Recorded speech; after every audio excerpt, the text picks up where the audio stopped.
Hey, what's going on today? We're getting into the iOS app of FLIR One right now. If you go to the iOS App Store or the Apple App Store, all you gotta do is type in FLIR, and the very first option will pop up for the app that we're gonna use to operate our FLIR.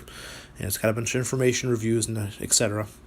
Once you download it, you'll go into the app itself. The unit takes a few seconds to start up, so in the meantime, we're going to go into the help section. There's a lot of information here. It's worth your time to view it. It tells you how to operate the system.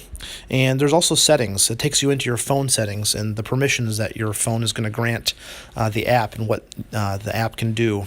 Location data, use of your microphone, camera, etc. You can ignore that message.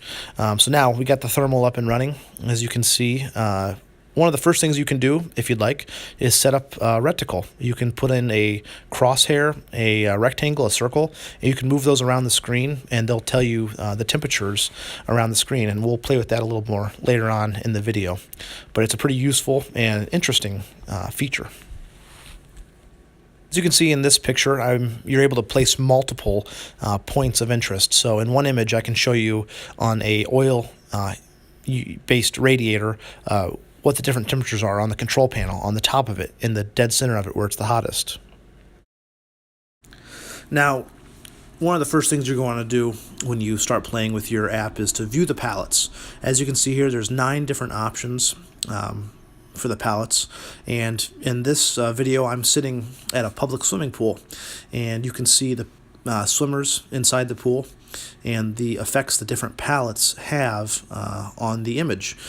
Now, my personal favorite is contrast. I like it, but depending on your environment and your needs, you might choose a different one. Now here I play with the visible versus the MSX versus the thermal features.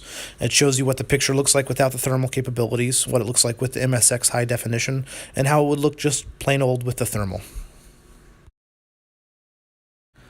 Now, the thermal image is without kind of that high def feature that FLIR offers with the unit we're using here.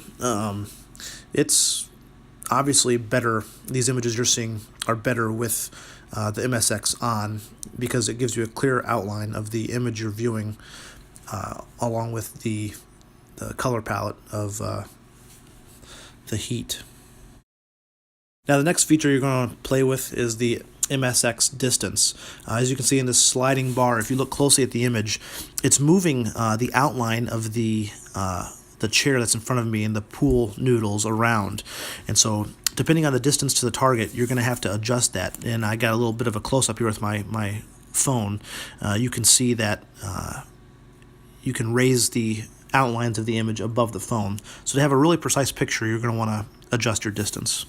Now this is what the screen looks like when the FLIR is not plugged in or not on. So what I'm going to do here is I'm going to go into a photo that I took. It's a picture of a water bottle next to the pool. And what you can do in the photo is you can actually change it. So you can view it with the MSX, with just the thermal. You can change the distance. And again, you can see the outlines moving around. So if you just take the image, it's not the end of the world. Here again, you can change the palettes. If there's something specifically you want to see, you can change it around. So if you capture the image, you're able to mess with it later. If you're kind of in a time crunch or if the battery's getting ready to die, you can get that image taken and then you can refine it later for whatever use you may have with it. And that includes, as you can see, the bar to the left, adding reticles, moving reticles around. All that information is saved for you to adjust it as needed. I've mentioned it briefly. As you can see in the upper left-hand corner of the screen, there's a 239.9 degree Fahrenheit bar, and as the screen slowly goes down, you'll see the color changes and the temperature is reduced at the bottom. What this is the temperature you're setting your unit to view at, and that's adjustable. So you have that view bar on there, and you can actually move it up and down so that it detects different ranges of temperature. Well, that's it for this video, guys. Again, a real brief introduction to the app. It's going to be something you're going to want to get into yourself, try it out, play with. It's a lot of fun. I highly recommend it.